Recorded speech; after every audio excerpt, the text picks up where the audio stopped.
Semakin bodo amat, hidup itu malah semakin tenang loh. Beneran. Kenapa? Karena kita itu nggak ada pikiran untuk terlalu memperdulikan sesuatu hal, ya. Jadi kalau kita terlalu memperdulikan suatu hal, terlalu melihat orang-orang kayak gimana sih ke kita, atau terlalu mementingkan perasaan orang-orang, itu bakal bikin kita tuh hidup lebih sulit atau merasa hidup tuh lebih berantakan.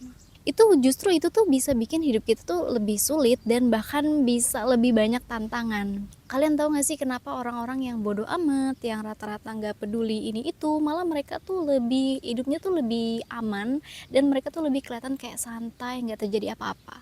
Sedangkan kalau kita terlalu peduli, terlalu melihat banyak hal, terlalu kayak mikirin perasaan dia, atau terlalu kita peduli orang-orang sekitar, padahal orang sekitar juga belum tentu peduli sama kita. Kadang ada sesuatu yang perlu kita tahu, dan kadang ada sesuatu yang kita gak perlu ikut campur dan gak perlu tahu gitu. Nah kadang kalau kita gak tahu sesuatu itu malah lebih baik dan lebih tenang gitu, lebih oke buat diri kita sendiri. Karena apa? Karena kita nggak perlu ikut campur terlalu jauh, atau kita nggak perlu kita seharusnya nggak tahu ini karena ini nggak baik buat kita, atau seharusnya kita nggak perlu tahu ini, nggak perlu terlalu ikut campur sama ini itu. Memang punya rasa iba atau rasa simpati atau rasa terlalu kepo, terlalu penasaran, itu manusiawi banget dan itu nggak apa-apa banget sebenarnya. Cuma kadang kita harus punya batasan untuk mengekspresikan itu, dan juga kita harus punya batasan untuk diri kita sendiri supaya kita tuh nggak bisa terikut terlalu jauh sama orang-orang yang kita belum tahu ini orang akan menjerumuskan kita ke baik atau ke buruk, ya kan, kita nggak pernah tahu. Tapi di situ kita udah bisa bangun batasan sendiri,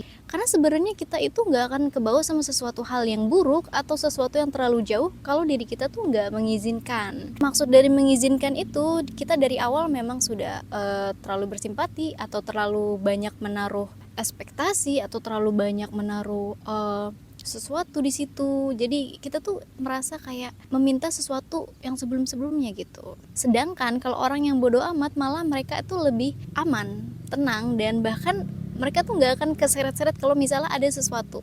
Karena mindsetnya orang yang bodoh amat itu, mereka hidup untuk mereka sendiri gitu.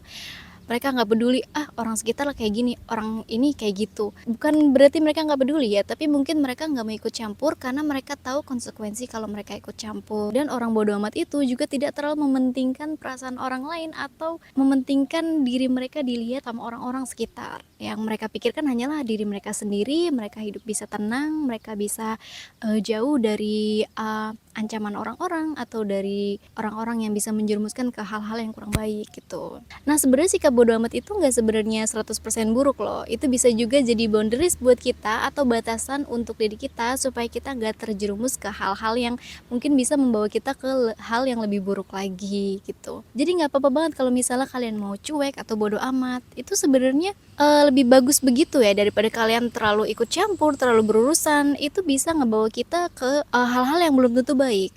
Nah itu dia kenapa alasan orang bodo amat itu selalu beruntung. Nah kalau kalian gimana nih, tipe orang yang bodo amat atau tipe yang paling bersimpati banget nih? Kalau kalian suka sama konten aku, jangan lupa klik subscribe.